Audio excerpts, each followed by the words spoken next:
Indrajit study point में आप सभी का स्वागत है। हम पढ़ रहे हैं एनसीईआरटी क्लास 11th अध्याय 6 मंदिर स्थापत्य और मूर्ति कला भाग 7, जिसमें हम दक्षिण द्रविड़ मंदिरों के बारे में पढ़ रहे थे, जो हमें बता रहा था कि द्रविड़ मंदिर की शैलियां कैसी होती हैं। लेकिन हम नागर और द्रविड़ शैली को जोड़कर जो वेसर शैली बनता है उसके बारे में अब जान रहे हैं, थोड़ा सावधानी पूर्वक।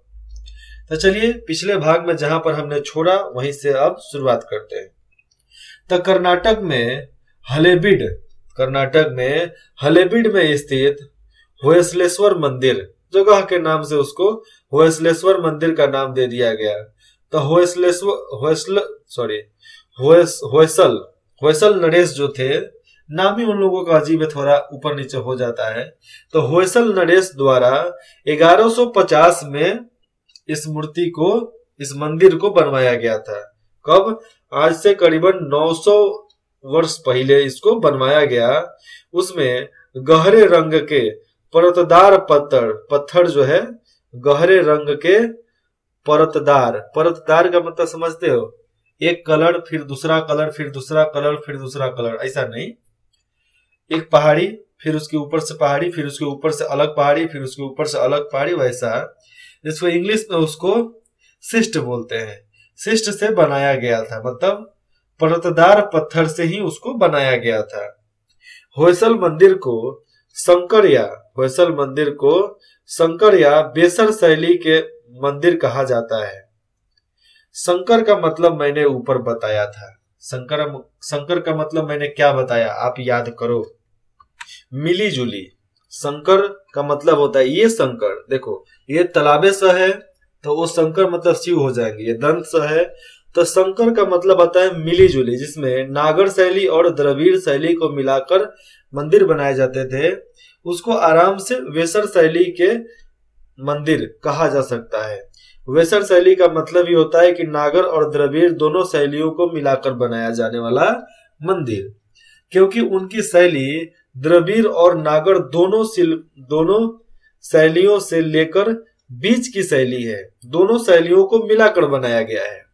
ये मंदिर अन्य मध्यकालीन मंदिरों से जो बीच के समय में बनाए गए, करीबन आज से 1000 साल पहले, 2000 साल पहले के बीच में, उससे तुलना करने पर अपनी मौलिक तारकीय भू योजना, जो जमीन से योजना उसकी उठाई जाती है, तो भू योजना और अत्यंत अलंकारिक उत्कीर्णों के कारण आसानी से जाने पहचाने जा सकते हैं। आसानी से उनको जाना जा सकता है कि वह कौन से अलंकृत, मतलब कौन से शैली के द्वारा बनाया गया है।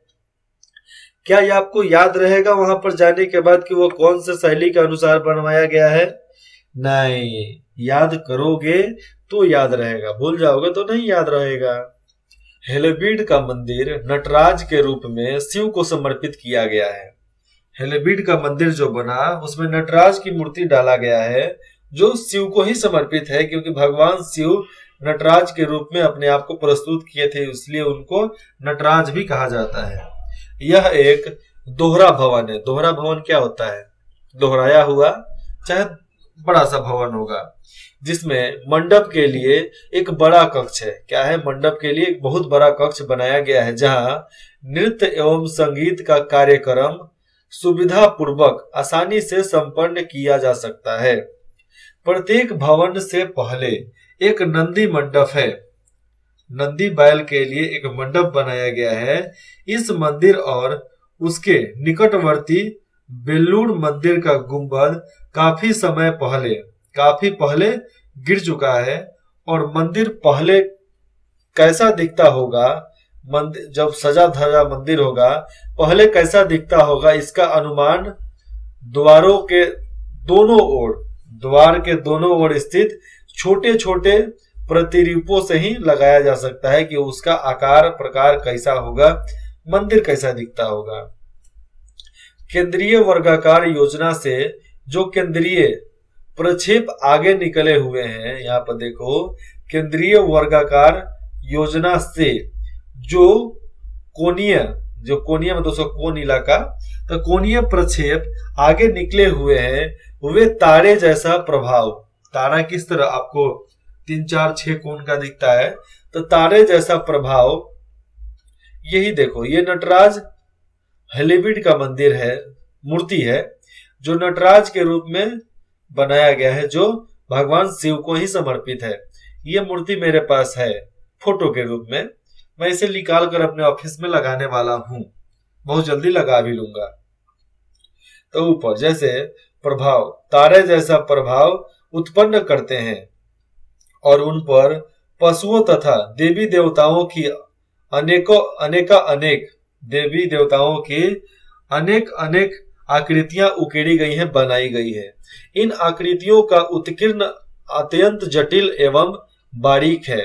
उस पर जो बनाया गया मूर्ति है ना, बहुत ज्यादा मुश्किल वाला काम है और बहुत बारीक बनाया गया है जी, उस पर बहुत जटिल, बहुत मुश्किल वाला काम है वो। उदाहरण के लिए इसमें सबसे नीचे के चित्र, उदाहरण के लिए देखें तो इसमें सबसे नीचे के चित्र वल्लड़ी में महावतों, वल्लड़ी इलाके में महावतों के साथ सैकड़ों हाथियों का जुलूस दिखाया गया है। और उस दृश्य में, मूर्ति में दिखाया गया है कि हाथी के ऊपर महावत, हाथी को चलाने वाले को महावत बोलते हैं, तो महावत के साथ सैकड़ों हाथियों को वहां पर दिखाया गया है। इन हाथियों में से कोई भी 2 हाथी एक जैसी मुद्रा में नहीं है। आप देखो इतना हाथी का मूर्ति है, लेकिन कोई भी एक से मेल नहीं खाता है, सब अलग अलग है। सन 1336 में, आज से करीबन 700 वर्ष पहले, तो 1336 में स्थापित विजयनगर ने इटली के निकोला डी कांटी, उन्होंने क्या किया, 1336 में स्थापित विजयनगर ने इटली के निकोला डी कांटी, पुर्तगाल के डोमिंगो पेइस, फर्नाओ न्यूमिस तथा दुआर्ते बारबोसा और अफगान के जो थे उनका नाम था अबद अल रज्जा जैसे अंतर्राष्ट्रीय यात्रियों को आकर्षित किया। कब? 1336 में, जब विजयनगर का मंदिर वगैरह बना हुआ था, जिन्होंने इस नगर की विस्तृत विवरण दिया, मतलब इसके बारे में बहुत अच्छे तरीके से बताया। इनके अलावा अनेक संस्कृत तथा तेलुगु कृतियों में भी इस राज्य की गुंजायमान साहित्य, मतलब उनके इतिहास परंपरा का उल्लेख मिलता है। संस्कृत और तेलुगु दोनों भाषाओं में मिलता है। वास्तुकला की दृष्टि से देखा जाए तो विजयनगर में सदियों पुरानी द्रविड़ वस्तु शैलियों और पड़ोसी सल्तनतों द्वारा, क्योंकि सदियों पुरानी जो द्रविड़ वस्तु शैली था वो भी तो दिखता ही है, और पड़ोसी सल्तनतों द्वारा, जो पड़ोसी सल्तनत थे मुगल साम्राज्य के, उनके द्वारा प्रस्तुत इस्लामी प्रभावों का संश्लिष्ट रूप मिलता है। एकदम साफ साफ उनका भी रूप और उनका भी डिजाइन इसमें मिलता है। और इनकी मूर्ति कला जो मूल रूप से चोल आदर्शों से निकली थी, और इनकी मूर्ति कला जो थी चोल आदर्शों से निकली थी, और चोल कला के अनुसार ही उसको बनाया जाता था। और जब उन्हीं आदर्शों की स्थापना के लिए प्रयत्नशील थी, और उसी के स्थापना के लिए ही इसको कोशिश किया जा रहा था और काम चालू था। इसमें भी विदेशियों की उपस्थिति की झलक दिखाई देती है। हाँ, याद आया, शिरकत बोलते हैं, वो लोग भी वहां पर शिरकत मतलब शामिल होते हैं। और उनके 15वीं शताब्दी के अंतिम दशकों, उनके 15वीं शताब्दी के अंतिम दशकों और 16वीं शताब्दी के आरंभिक दशकों के बीच के संकलनवादी, जिसको बोलते हैं मिश्रित भग्नावशेषों में जो उस समय का इतिहास सुरक्षित है, उसे पता चलता है कि विजयनगर का वह युग धन धान्य संपन्न एवं संस्कृति के सम्मिश्रण का समय था। यहाँ पर साफ साफ बताया जा रहा है कि 15वीं शताब्दी, मतलब आज से 500 वर्ष पहले से 400 वर्ष पहले की शुरुआत के दौर में, मतलब 15वीं शताब्दी के अंत में 16वीं शताब्दी के शुरुआत के दशकों के बीच में उनके संकलनवादी, जो वो मिश्रित भग्नावशेषों जो था उनके में इधर उधर के लोग आकर मिल जाते थे। व्यापार के रास्ते, बहुत सारे अनेकों प्रकार के रास्ते वहां पर अलग अलग शैलियां मिलती गई। वैसे में उस समय का इतिहास सुरक्षित है। कैसे? उसमें पता चलता है कि वहां पर उस जमाने का इतिहास को सुरक्षित तरीके से रखा गया था। जब पता चलता है विजयनगर का वह युग जो था, विजयनगर के समय वह पूरा इलाका बहुत ज्यादा पैसा वाला था, धन्य धान्य संपन्न था एकदम पूरा। सांस्कृतिक तौर पे देखा जाए तो उसमें सम्मिश्रण का समय था, मतलब इधर उधर से लोग आकर मिल जाते थे, उनकी संस्कृति भी मिल जाती थी। लेकिन विजयनगर की संस्कृति एकदम पहले जैसा ही बना रहा, ना बदला ना कुछ भी, लेकिन मेल मिलाप होते रहा। उसमें लोग इधर उधर से आकर मिलते गए। आगे आता है बौद्ध और जैन वास्तुकला की प्रगति। बौद्ध और जैन वास्तुकला की प्रगति। अब बिहार के बारे में आते हैं। नालंदा विश्वविद्यालय जो बिहार में स्थित है, और यह विश्वविद्यालय इतना बड़ा था कि जिसको आग लगाया गया तकरीबन 8-10 साल तक ये जलता रह गया। कितना? 8-10 साल तक यह जलता ही रह गया, और बहुत दूर दूर से लोग इसमें पढ़ने आते थे। अब तक यद्यपि हमने 15वीं से 14वीं शताब्दी के दौरान हिंदू वास्तुकला में हुई प्रगति एवं परिवर्तनों पर ही अपना ध्यान केंद्रित किया था। अभी तक हमने 15वीं और 16वीं शताब्दियों के बारे में, उसी के दौरान में हिंदू वास्तुकला के बारे में हमने अभी तक जाना। पर यह भी ध्यान देने योग्य बात है। कौन सा? नालंदा विश्वविद्यालय। यह भी ध्यान देने वाला बात है कि इस काल में बौद्ध और जैन वास्तुकला भी हिंदू वास्तुकला से पीछे नहीं रही। हिंदू वास्तुकला से जैन और बौद्ध वास्तुकला भी पीछे नहीं रही, बल्कि कदम से कदम मिलाकर साथ साथ प्रगति करती रही, और ये लोग साथ साथ चलते रहे। एलोरा जैसे स्थलों में भी बौद्ध हिंदू जैन स्मारक साथ साथ पाए जाते हैं। एलोरा में आप जाओगे तो बौद्ध हिंदू और जैन धर्म के स्मारक भी आपको एक जगह पे साथ साथ दिख जाएंगे, जैसे कि बदामी, खजुराहो, कन्नौज आदि में किन्हीं दो धर्मों के अवशेष एक दूसरे के आसपास पाए जाते हैं। तीनों धर्म में से 2 धर्म तो आसपास में आपको मिल ही जाएगा। जब 6ठी शताब्दी में गुप्त साम्राज्य का पतन हो गया तो बिहार और बंगाल का पूर्ववर्ती क्षेत्र जो था, बिहार और बंगाल पूरा ले लिया जाए, जिसे ऐतिहासिक रूप से मगध कहा जाता था। क्या? मगध के नाम से जाना जाता था। एक साथ जुड़कर एक हो गया, बंगाल और बिहार एक हो गया। पश्चिम में अनेक छोटे छोटे राजपूत राज्य उभर आए, छोटे छोटे राजपूत राजा सामने आ गए, और 18वीं शताब्दी में पाल शासकों ने इस पूर्वी क्षेत्र में शक्ति प्राप्त कर ली। पाल शासक अब शक्तिशाली हो गया, और द्वितीय पाल शासक धर्मपाल जो था अत्यंत शक्तिशाली बन गया, क्योंकि वो चारों तरफ से लोगों को, राजाओं को साथ में लेकर चलता था। और उसने शक्तिशाली राजपूत प्रतिहार, जो शक्तिशाली राजपूत राज्य जो था, शक्तिशाली राजपूत राजा जो थे, उनको परास्त करके अपना साम्राज्य स्थापित कर लिया पूरा मध्य भारत में। ठीक है। धर्मपाल ने अपने सुदृढ़ साम्राज्य को, धर्मपाल जो था अपने पूरे साम्राज्य को गंगा नदी के उपजाऊ मैदान में कृषि और अंतर्राष्ट्रीय व्यापार के सहारे समृद्ध बना लिया। तो आपको उधर हरियाणा, पंजाब से लेकर महाराष्ट्र, गुजरात, राजस्थान, उस सब वाला इलाका इसी का था। धर्मपाल का ही वो सारा इलाका हो गया, और अपने आप को समृद्ध भी कर लिया व्यापार कर करके। ये सामने जो तस्वीर देख रहे हो आप, ये महाबौद्ध मंदिर है जो बोध गया में आपको देखने को मिलेगा। आप कभी जाना तो वहां पर जरूर इसको देख कर आना। बोध गया निश्चित रूप से एक अत्यंत प्रसिद्ध बौद्ध स्थल है। बोध गया निश्चित रूप से एक बहुत अच्छा प्रसिद्ध बौद्ध जगह है। इस तीर्थ स्थल की पूजा तभी से की जाती है जब सिद्धार्थ को ज्ञान यानी बोधित्व प्राप्त हो गया था और वे गौतम बुद्ध बन गए थे।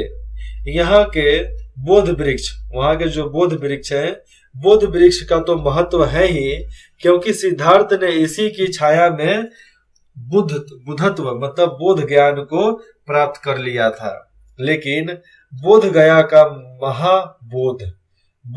का महाबोधि मंदिर जो है, उस समय ईंटों से बनाए जाने वाली महत्वपूर्ण भवनों की याद दिलाती है, क्योंकि उस जमाने में भी ईंट और गिलुआ पत्थर मिट्टी लगा लगा कर भवन और मंदिर को बनाया जाता था।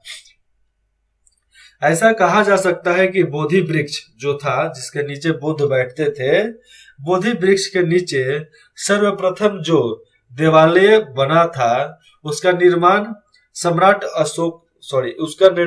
उसको बनाने वाला सम्राट अशोक था। उस देवालय के चारों ओर वेदिका बनी हुई है और उस जो बोध वृक्ष जो था उसके चारों तरफ वेदिका बनाया गया, बैठने के लिए चौकोर जैसा बनाया गया है। वह मौर्य काल के बाद लगभग 100 ईसा पूर्व में बनाया गया। मौर्य काल खत्म हो गया, उसके 100 साल बाद उसको बनाया गया है। मंदिर के भीतर बहुत से आलो दीवालों में जो प्रतिमाएं स्थापित की गई है, बनाई गई है, वे पाल राजाओं के शासन काल में 8वीं शताब्दी में बनाई गई थी। मैंने ऊपर भूल से बोल दिया कि 18वीं शताब्दी में पाल राजा थे। आप उसको फिर से सुन लो कि 8वीं शताब्दी में पाल शासक राज किया करते थे। लेकिन वास्तविक महाबोधि मंदिर जो अभी के रूप में हम जो महाबोधि मंदिर देखने को मिलता है, जिस अवस्था में आज खड़ा है, वह जैसा देखने को वो अभी दिख रहा है, वह अधिकतर, आप यहाँ पर फिर से यह महाबोधि मंदिर को देखो, दिखा? चलो आगे देखते हैं। तो जो अभी वास्तविक रूप में दिख रहा है वह अधिकतर औपनिवेशिक काल में, जब अंग्रेज सब हुआ करते थे, तो उस काल में अपने सातवीं शताब्दी के पुराने रूप में बनाया गया था। जिस तरह पहले वो बना था उसी के जैसे आज से करीबन 300-400 वर्ष पहले उसको बनाया गया था। औपनिवेशिक काल में 300-400 वर्ष पहले नहीं तो करीबन 200 वर्ष पहले तो इस मंदिर को बनाया ही गया है। मंदिर का रूपांकन असामान्य किस्म का है। जो मंदिर का अंदर का भाग है, रूप जो है, चाहे बाहर का देखने का चाहे अंदर का देखने का, असामान्य किस्म का है, मतलब थोड़ा अलग हटकर है। न तो वह इसे पूरी तरह दरबीर और न ही नागर शैली का मंदिर कहा जा सकता है, ना ही इसको पूरी तरह से द्रविड़ और ना ही नागर शैली का मंदिर उसको कहा जा सकता है। आप कुछ भी उसको नहीं कह सकते, आप उसको अनोखा कह सकते हो। यह नागर मंदिर की तरह संकरा है, यह नागर मंदिर की तरह पतला है, नीचे चौड़ा ऊपर जाकर पतला हो गया है। लेकिन द्रविड़ मंदिर की तरह बिना मोड़ सीधे ऊपर की ओर उठा हुआ है। तो इसमें नागर और द्रविड़ शैली दोनों इसमें लगता है, इसलिए इसको वेसर शैली का नाम दिया जा सकता है, वेसर शैली। ठीक है। नालंदा का मठिया विश्वविद्यालय जो ऊपर मैंने आपको तस्वीर में दिखाया, तो मठिया विश्वविद्यालय एक महाविहार, क्या है? महाविहार है। पूरा बिहार का उसमें चित्रण है, क्योंकि यह विभिन्न आकारों के अनेक मठों का संकुल है। संकुल मतलब अनेक मठों का एक वह जगह है जहां पर हर मठों के लोग वहां पर आया करते थे। आज तक इस प्राचीन शिक्षा केंद्र का एक छोटा हिस्सा ही खोदा गया है। आज तक देखा जाए तो इस शिक्षण केंद्र का एक छोटा सा हिस्सा ही खोदा गया है, क्योंकि इसका अधिकांश भाग जो है समकालीन सभ्यता, जो पुराने जमाने के समकालीन सभ्यता के नीचे दबा हुआ है। मैं तो रहता यहाँ का मुख्यमंत्री तो इसको खुदवा देता। खोदो और उसके बाद से जानकारी लो कि यहाँ पर क्या मिल रहा है, म्यूजियम बनवाएंगे वहां पर हम तो। इसलिए यहाँ आगे खुदाई करना लगभग असंभव है। क्या है? असंभव है। आगे देखते हैं।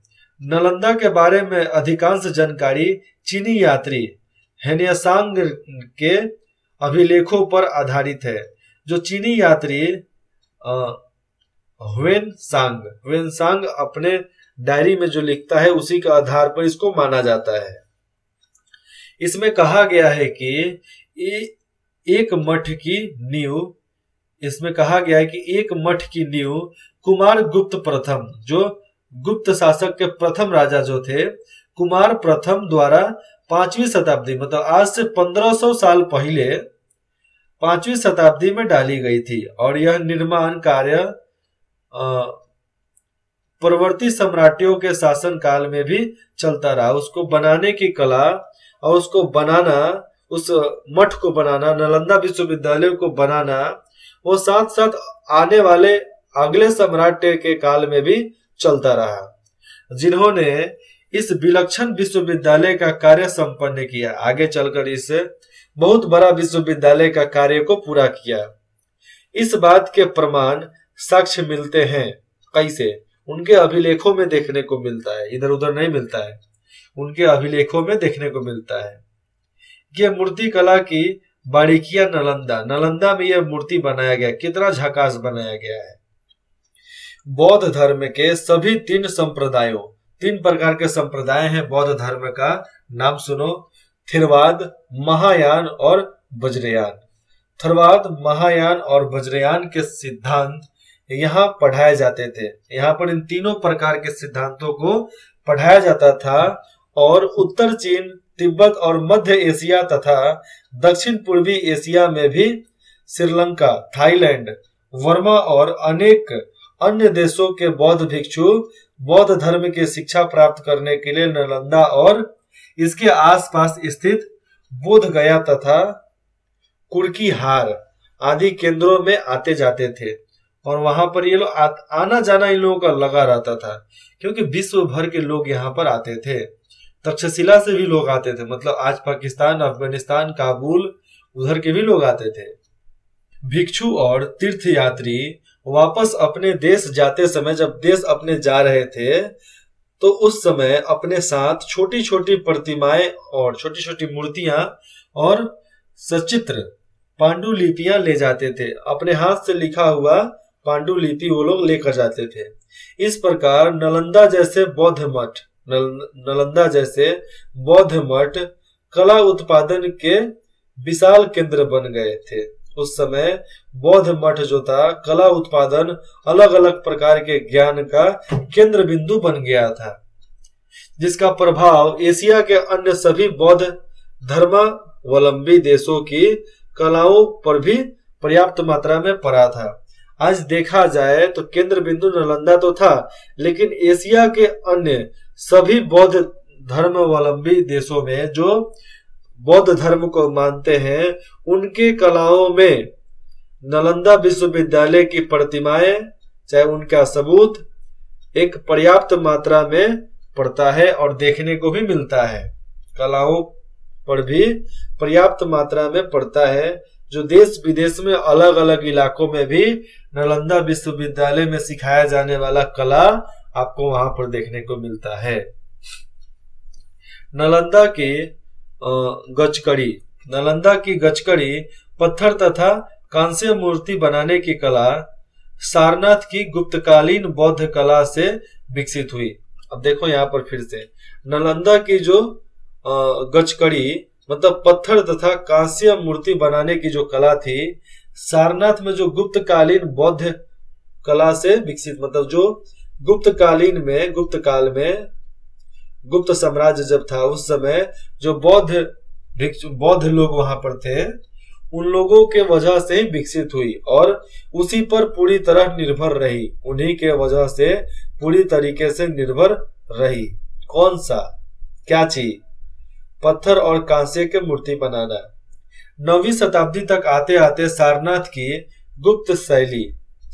में जो गुप्त शैली था, गुप्त शैली और बिहार की स्थानीय परंपरा तथा मध्य भारत की परंपरा के संगम विश्लेषण से एक नई शैली का आविर्भाव उत्पन्न हुआ। एक नया शैली उत्पन्न हुआ। कैसे? बिहार सारनाथ को मिलाकर, चाहे मध्य भारत को मिलाकर एक नया तरीके से शैली को बनाया गया, जिसको आविर्भाव हुआ, मतलब उसको नया तरीका से बनाया गया, जिसे मूर्ति कला की नालंदा शैली कहा जा सकता है और उसको नालंदा शैली के नाम से जाना जाने लगा। सब कला छोड़ो, नागर, द्रविड़, वेसर, अहोम शैली, सेन शैली, वंग शैली, अब आ गया नालंदा शैली। तो नालंदा शैली के नाम से ही पूरा इलाके को जाना जाने लगा।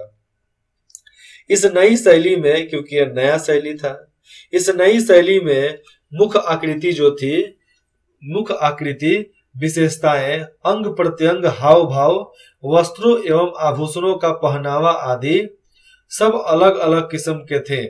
क्योंकि जो नालंदा शैली से बनाए जाते थे, कपड़ा की बनावट, शरीर का ढांचा, रूपरेखा, सब अलग अलग तरह के बनाए जाते थे। क्यों? ये तो मुझे भी नहीं पता। क्योंकि जब नया शैली बन रहा है तो कुछ ना कुछ तो उसमें नया लाया जाएगा ना, इसलिए वह नया किस्म के बनाए जाते थे। नालंदा की कला अपनी कारीगरी के उच्च स्तर के लिए सदा जानी मानी जाती थी।